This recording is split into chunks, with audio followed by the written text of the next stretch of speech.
जीभ को देखकर हम किन किन बीमारियों को पता लगा सकते हैं? जीभ का कलर कैसा होना चाहिए, जीभ कैसी होनी चाहिए? देखिए, जो स्वस्थ व्यक्ति होता है उसकी जीभ जो है पिंकिश कलर की होती है, साफ होती है, उसके ऊपर कोई कलर नहीं होता है। तो पिंकिश और साफ जो जीभ है वो हेल्दी मनुष्य की होती है। पिंकी यानी कि थोड़ा सा पिंकिश कलर होगा, गुलाबी कलर की जीभ और साफ सुथरी जीभ, है ना, आपके स्वस्थ व्यक्ति की पहचान है। कटी फटी लाइनिंग पड़ी हुई है, किसी ने जीभ दिखाई आपको और जीभ आप देख रहे हैं कि कटी फटी सी लाइनिंग हो रही है, इसका मतलब इनडाइजेशन है, यानी कि उसका पेट ठीक से काम नहीं कर रहा है, उसको यूरियत की समस्या होती होगी। अगर किसी की जीभ आप देख रहे हैं और पीली नजर आ रही है, तो पीली जीभ जॉन्डिस की पहचान होती है कि इसको जॉन्डिस की समस्या है। और लिवर की समस्या भी पीली जीभ की पहचान है, यानी कि लिवर आपका वीक है। जॉन्डिस में हालांकि लिवर ही वीक होता है, तो जॉन्डिस की समस्या और लिवर की समस्या इन दोनों को ही हम पीली जीभ से पता लगाते हैं।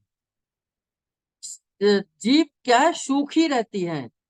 बहुत सारे लोग आपको सुनने में आता होगा कि यार मेरी जीभ सूखी रहती है, कितना भी पानी पी लूं तो भी सूखती है।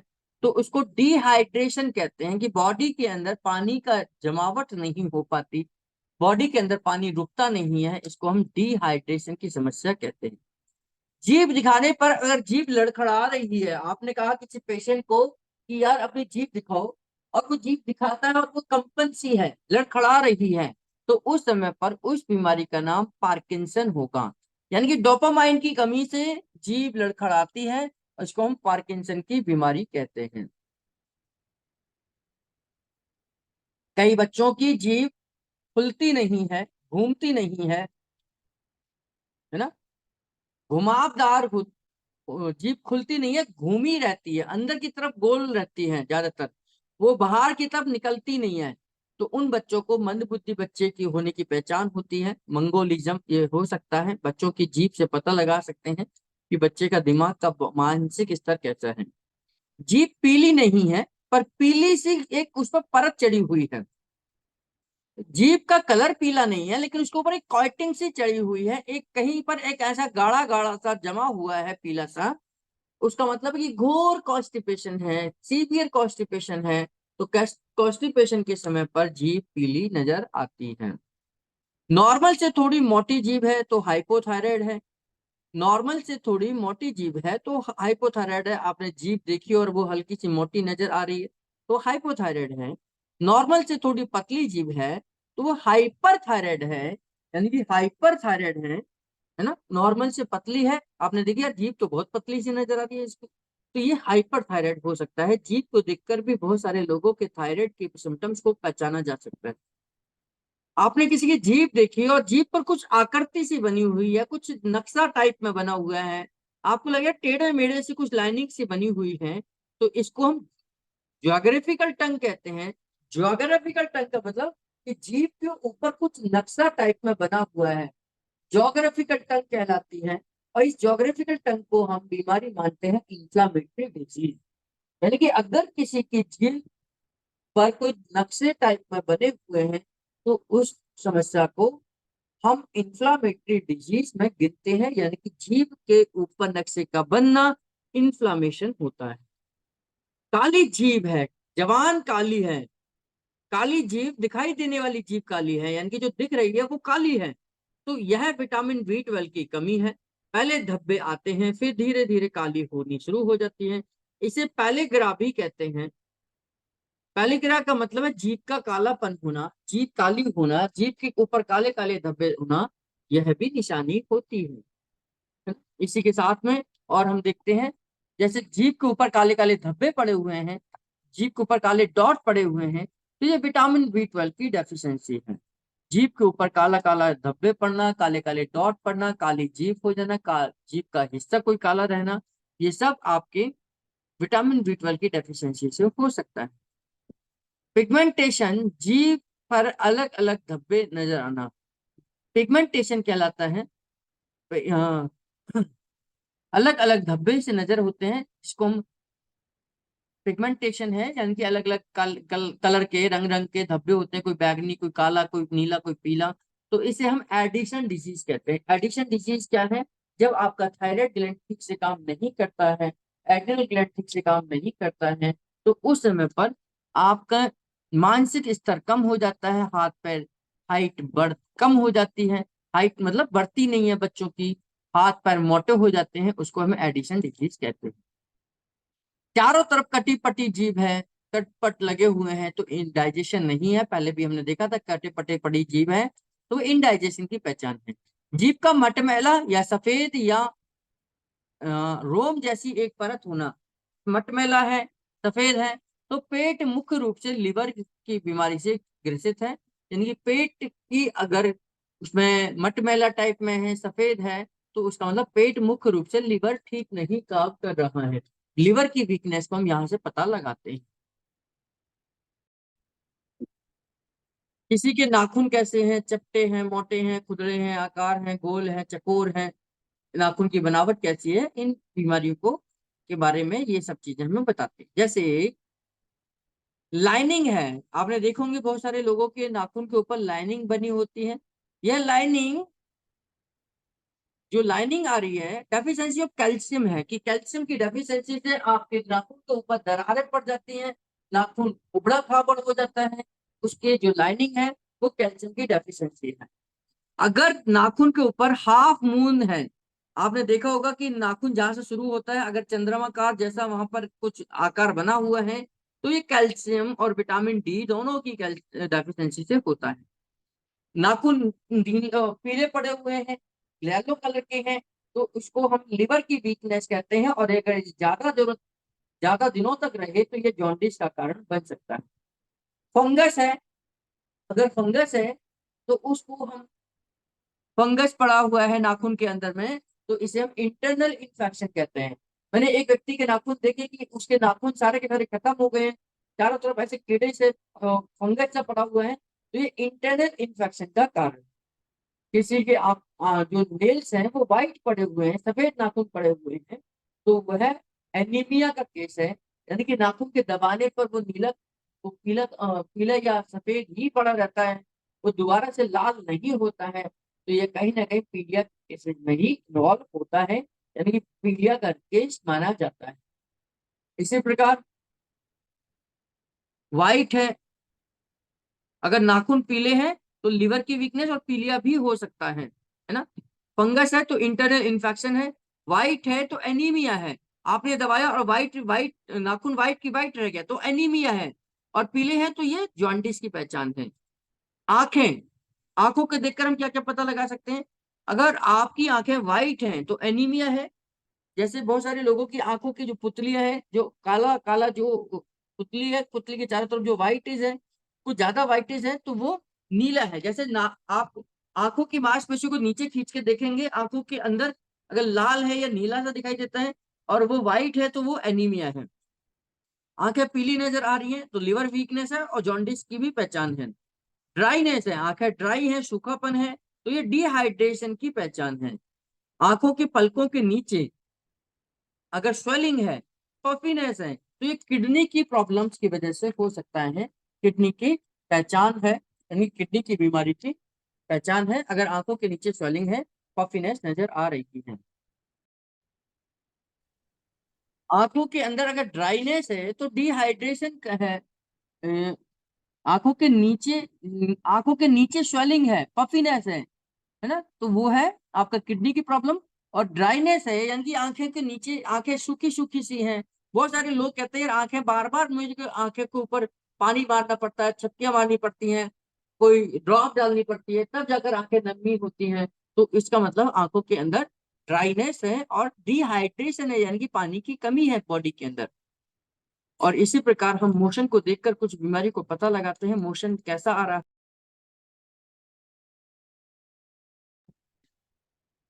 स्टूल या मोशन देखकर भी बीमारी को पता लगाया जाता है।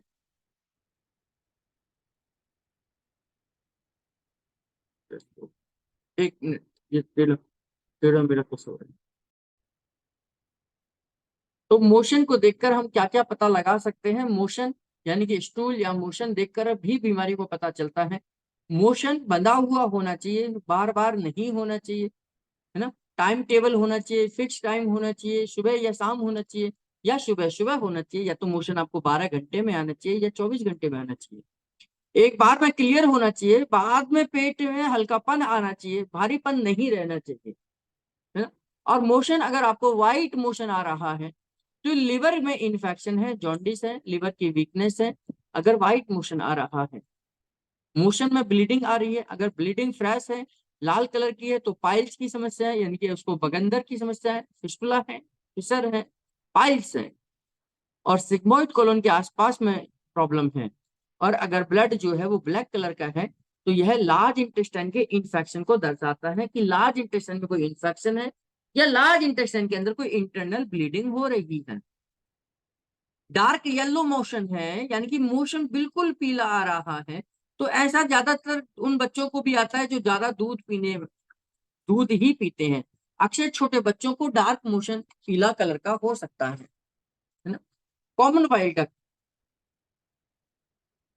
कॉमन वाइल्ड डक्ट मैंने आपको बताई थी, आपको ध्यान होगा डाइजेस्टिव सिस्टम में पढ़ा रहा था कि कॉमन वाइल्ड डक्ट का डायग्राम आपसे पूछा जा सकता है, तो ये डायग्राम है कॉमन वाइल्ड डक्ट का, और ऊपर एक्सप्लेनेशन है।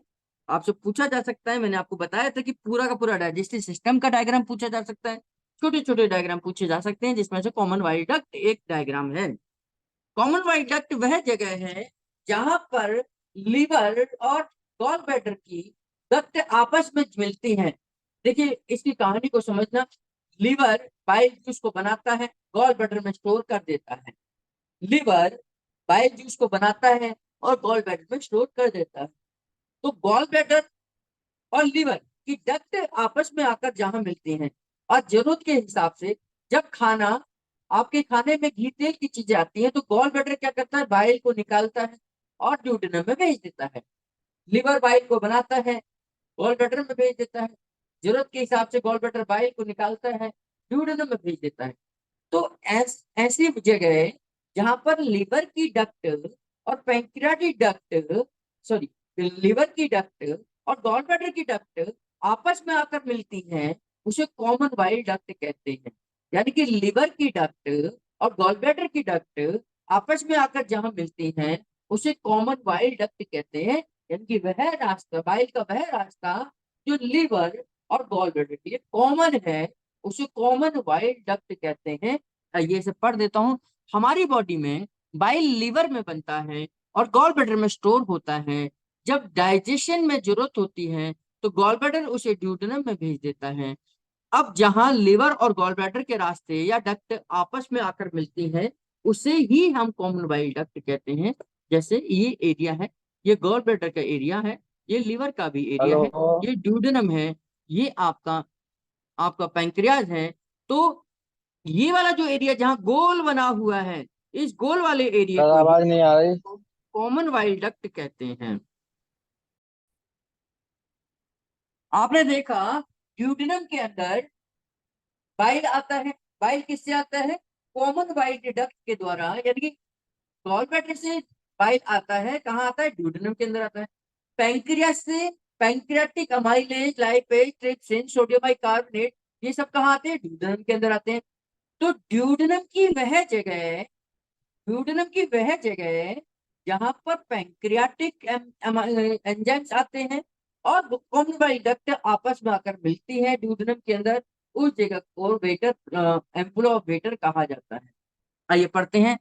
पैंक्रियास के केमिकल और गॉल ब्लैडर का बाइल जिस रास्ते में, जहां ड्यूडेनम में मिलते हैं, कुछ नलिका चौड़ी हो जाती है, उसे एम्पुल ऑफ वेटर कहते हैं। जिस दरवाजे से ये दोनों केमिकल ड्यूडेनम में पहुंचते हैं, उसे स्प्लिंटर ऑफ ऑडी भी कहा जाता है। जिस दरवाजे से ये दोनों स्राव ड्यूडेनम में पहुंचते हैं, उसे स्प्लिंटर ऑफ ऑडी कहा जाता है ना। अगर इस पार्ट में कहीं पर भी कोई ब्लॉकेज हो जाए तो वेटर ट्रीटमेंट देकर, न्यूरोथेरेपी का एक वेटर फॉर्मूला है, जो फॉर्मूला नीचे दिया गया है, इसको हम प्रैक्टिकल में भी देखेंगे, हम वेटर ट्रीटमेंट देकर देते हैं ताकि ये रास्ता खुल जाए। तो इस बात को समझना, ये देखिए गॉल ब्लैडर है, ये लिवर है, ये ड्यूडेनम है। तो कॉमन वाइल डक्ट यहाँ से यहाँ पहुंचती है ना, पैंक्रियास की डक्ट यहाँ से यहाँ पहुंचती है। तो ड्यूडेनम का वह हिस्सा, ड्यूडेनम का वह हिस्सा जहां पर ड्यूडेनम का वह हिस्सा जहां पर पैंक्रियाटिक डक्ट और कॉमन बाइल डक्ट आपस में आकर मिलती हैं, उस जगह को, ड्यूडेनम के उस हिस्से को हम इम्फ्लोवेटर कहते हैं। और इस इम्फ्लोवेटर को, ब्लॉकेज को खोलने के लिए हम वेटर का फॉर्मूला देते हैं, जो कि 2 स्टेप में दिया गया है। वेटर का फॉर्मूला 2 स्टेप में होता है। फर्स्ट स्टेप है 10 मेडुला 3 ओएनएस हाफ कुंडली 40 सेकेंड और 8 गॉल, और सेकंड स्टेप में हम 10 लीवर या 12 लीवर हम मैक्सिमम देते हैं। फर्स्ट है 10 मेडुला 3 ओएनएस हाफ कुंडली 20 सेकेंड 8 गॉल, और सेकंड स्टेप है 10 लीवर या 12 लीवर हम इस कंडीशन में देते हैं। तो यहाँ तक की कहानी समझ आई आप लोगों को।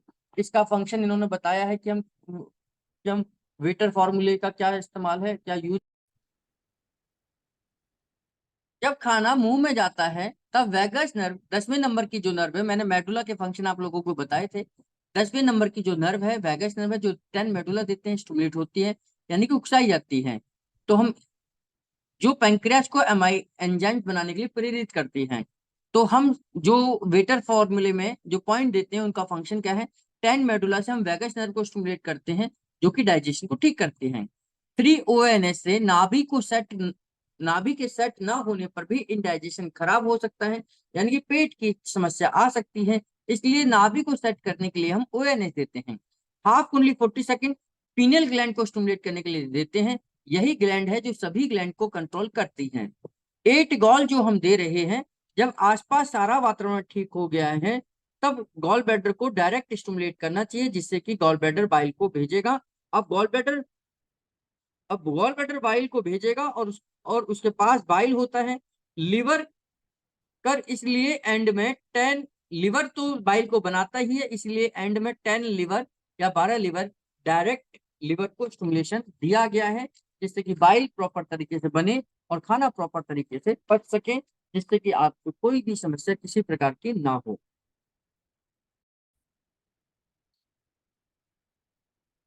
लिवर बॉडी का सबसे बड़ी डाइजेस्टिव ग्लैंड है, यानी कि सबसे बड़ी ग्लैंड है, ऑर्गन नहीं है। लिवर बॉडी का सबसे बड़ी ग्लैंड है, जिसका वेट लगभग 0.8 से लेकर 2.5 kg तक हो सकता है। यह बॉडी में लेफ्ट और राइट हाइपोकॉन्ड्रिक रीजन में फिक्स होता है। थोड़ा सा लेफ्ट की ओर, ज्यादा राइट के हिस्से में लिवर आता है। यह एक लेयर से कवर होता है, जिसको पेरिटोनियम लेयर कहते हैं। सामने से देखने पर लिवर को पेरिटोनियम के द्वारा 2 भागों में डिवाइड कहा जाता है, जिसे लेफ्ट और राइट लोब कहा जाता है। पेरिटोनियम एक ऐसी लेयर का है जो मोस्टली सभी डाइजेस्टिव ऑर्गन्स को कवर करके रखती है। लिवर हमारे शरीर की एक बहुत महत्वपूर्ण केमिकल फैक्ट्री है। यह लगभग 1100 से अधिक केमिकल बनाने का काम करती है, और शरीर में लगभग 500 से ज्यादा फंक्शन है जो डायरेक्ट ये पूरे शरीर के लिए करता है। लिवर जब तक 50% तक डैमेज नहीं हो जाता है तब तक हमें पता भी नहीं चलता कि लिवर हमारा वीक है। जब हम LFT यानी कि लिवर फंक्शन टेस्ट कराते हैं, LFT कराते हैं, लिवर फंक्शन टेस्ट कराते हैं, तो रिपोर्ट में हमें मैक्सिमम 50 फंक्शन ही पता चलते हैं, जबकि लिवर 400 से 500 के बीच में फंक्शन करता है। अगर लिवर कोई प्रॉब्लम है तो 80% तो खुद ही उस बीमारी को ठीक करने का प्रयास करता है। जरूरत पड़ने पर लिवर का 80% भाग काटा जा सकता है। बाकी बचा 20% कुछ ही महीनों में, लगभग 6 महीने के अंदर यह रीग्रोथ कर सकता है। यदि खाने पीने का ध्यान रखा जाए तो लिवर को रीग्रोथ कराया जा सकता है, और 6 महीने में ये वापस 20% अपना 100% में बदल जाता है। जिसका लिवर जितना अच्छा होता है उतना ही वो स्ट्रांग होगा और वह पॉजिटिव होगा, यानी कि उतना ही व्यक्ति स्वस्थ माना जाता है। लिवर में अलग अलग प्रकार के सेल होते हैं, जिनमें से मुख्य है हेपेटिक सेल होते हैं। लिवर लिवर में अलग अलग प्रकार के सेल होते हैं, जिनमें से मुख्य है हेपेटिक सेल, जो कि 24 घंटे में लगभग 800 सीसी, लगभग 0.25 लीटर के करीब बाइल जूस को बनाते हैं। बाइल पित्त में नामक पीले रंग का फ्लूइड होता है। लिवर के पीछे ही गॉल ब्लैडर होता है, जो लिवर के बनाए हुए बाइल में से पानी निकालकर गॉल ब्लैडर अपने अंदर स्टोर करके बाइल को रख लेता है ना। और लगभग 50 से 60 सीसी तक सो और अपने अंदर बाइल को रख सकता है, जिसके कारण उस पीले रंग के बाइल का जो रंग बदलकर हरा हो जाता है। जो बाइल पहले बनता है, लिवर जिस बाइल को बनाता है उसका रंग पीला होता है, लेकिन उसमें से पानी निकाल निकाल कर उसे गाढ़ा कर उसे हरे रंग में बदलकर गॉल ब्लैडर अपने अंदर स्टोर कर लेता है। पेट से जब काइम इन ड्यूडेनम में आता है तो वहां पर कोलेसिस्टोकाइनिन नामक हार्मोन बनता है, और उस हार्मोन की मात्रा के अनुसार गॉल ब्लैडर अपने अंदर से स्टोर बाइल को धीरे धीरे सिक्रीट कर कर कॉमन बाइल डक्ट द्वारा पाइप से अम्पुल ऑफ वेटर द्वारा ड्यूडेनम में भेजता है। यह बाइल काइम में यानी भोजन में आए हुए घी तेल के कणों को अलग अलग कर देता है। फिर पैंक्रियास के लाइपेज उन कणों को तोड़कर फैटी एसिड में बदल देता है।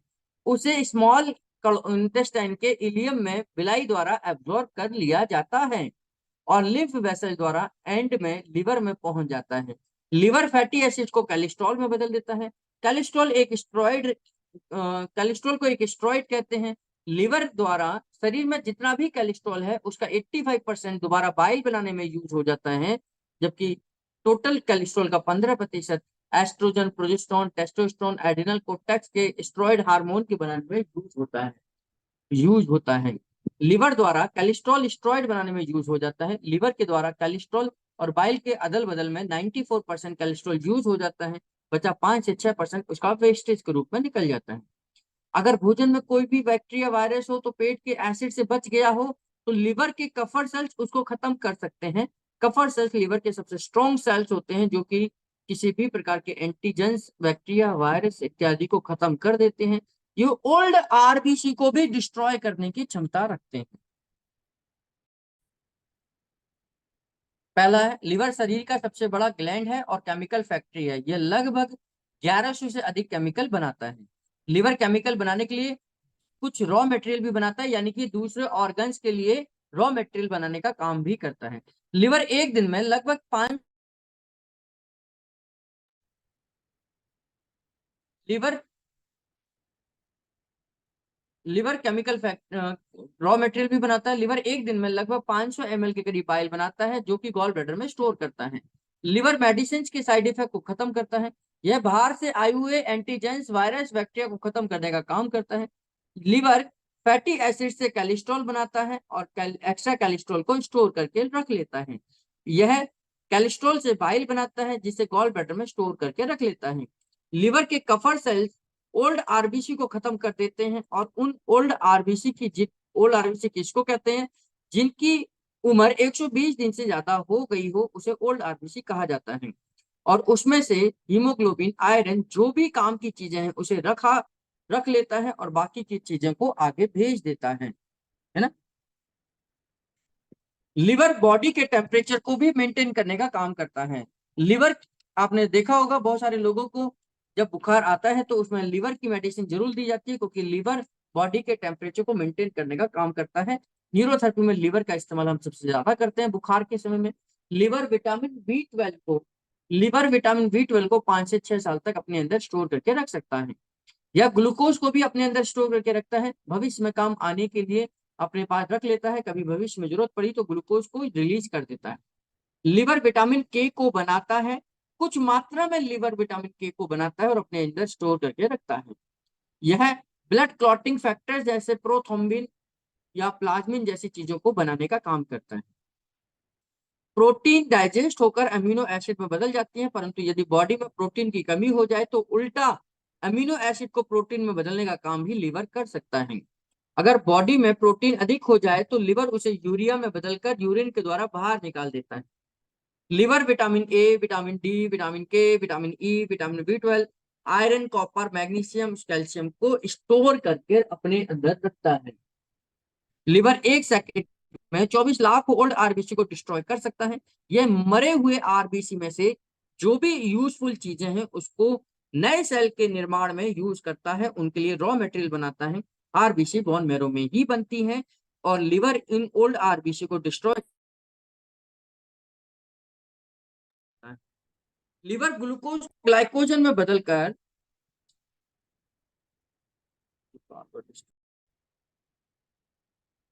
लिवर एक सेकंड में 24 लाख ओल्ड आरबीसी को डिस्ट्रॉय कर सकता है। लिवर एक सेकंड में 24 लाख ओल्ड आरबीसी को डिस्ट्रॉय कर सकता है। यह मरे हुए आरबीसी में से जो चीजें यूज की हैं उनको यूज कर लेता है, नए सेल को बनाने में उनके रॉ मटेरियल को बनाता है।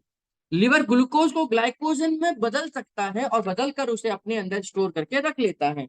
लिवर ग्लूकोज को ग्लाइकोजन के रूप में अपने अंदर स्टोर करके रखता है और जरूरत पड़ने पर इस ग्लाइकोजन को दोबारा से ग्लूकोज में स्टोर को यूज कर सकता है और जरूरत पड़ने पर ग्लाइकोजन को ग्लूकोज में कन्वर्ट कर सकता है। लिवर ब्लड क्लॉटिंग फैक्टर्स के लिए जरूरी factors albumin, prothrombin, fibrinogen, plasma protein इत्यादि को बनाता है। लिवर प्रोटीन कार्बोहाइड्रेट फैट को आपस में बदल सकता है। जरूरत पड़ने पर प्रोटीन को फैट में, फैट को प्रोटीन में, प्रोटीन को कार्बोहाइड्रेट में बदल सकता है और इस प्रोसेस को ग्लाइकोनियोजेनेसिस कहते हैं।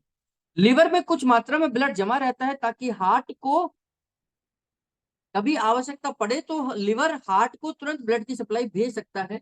लिवर अपने अंदर कुछ मात्रा में ब्लड को स्टोर करके रख लेता है और है ना, जरूरत पड़ने पर हार्ट को भेज देता है। लिवर थायराइड ग्लैंड के T3 T4 हार्मोन्स को बनाने का काम करता है, यानी कि T3 T4 हार्मोन्स के बनाने के लिए कुछ रॉ मटेरियल भी सिक्रीट करता है, कुछ मात्रा में उनके लिए भी ये काम करता है। लिवर इंसुलिन जैसे एक केमिकल बनाता है जिसे सोमैटोस्टेटिन कहते हैं, जो कि ग्रोथ हार्मोन को उकसाने का काम करता है। ये सोमैटोमैटिन एक अलग है, सोमैटोस्टेटिन अलग है। सोमैटोमैटिन एक ऐसा केमिकल है जो लिवर बनाता है और जिसके माध्यम से लिवर ग्रोथ हार्मोन्स को उकसाता है, ग्रोथ हार्मोन को उकसाता है। लिवर के बनाए बाइल में बाइकार्बोनेट अधिक होता है, जो पैंक्रियास के सोडियम बाइकार्बोनेट के साथ मिलकर पेट से ड्यूडेनम में आए एसिडिक काइम को शांत करने में मदद करता है। तो लिवर कुछ केमिकल्स ऐसे भी बनाता है जो आपके बॉडी के अंदर केमिकल्स, एसिडिक केमिकल्स को शांत करने के लिए भी काम करता है। लिवर के बनाए बाइल में बाइकार्बोनेट आयंस होते हैं, जो कि पैंक्रियास के सोडियम बाइकार्बोनेट के साथ मिलकर ड्यूडेनम में आए हुए एसिडिक काइम को शांत करने में मदद करता है। लिवर हीमोग्लोबिन के हीम से बाइल पिगमेंट बनाता है। लिवर में जो मास्ट सेल्स होती हैं वो हेपरिन बनाने का काम करती हैं, इसलिए लिवर के अंदर कभी भी ब्लड की क्लॉटिंग नहीं हो सकती। लिवर ब्लड क्लॉटिंग को डिसॉल्व करने में मदद करता है और ब्लड क्लॉटिंग बनाने में भी मदद करता है, यानी कि कहीं पर क्लॉटिंग है तो उसे डिसॉल्व कर सकता है और कहीं पर ब्लीडिंग हो रही है तो उसे रोक सकता है। जब कहीं पर क्लॉटिंग की जरूरत पड़ती है, यानी कि कहीं पर ब्लीडिंग हो रही है, उस ब्लीडिंग को ठीक करने में लिवर कैसे काम करता है कि लिवर से प्रोथ्रोम्बिन निकलता है। यह ब्लड के अंदर जो कैल्शियम है उसके साथ मिक्सअप होता है और यह थ्रोम्बोकाइनेज, जो कि चोट लगने पर जो सेल टूटती हैं उनसे थ्रोम्बोकाइनेज निकलता है। तो प्रोथ्रोम्बिन लिवर से आया, ब्लड के अंदर कैल्शियम पहले से है, थ्रोम्बोकाइनेज जो चोट लगने पर जो सेल टूटती है उनसे निकलता है। ये तीनों आपस में मिलकर थ्रोम्बिन बनाती हैं।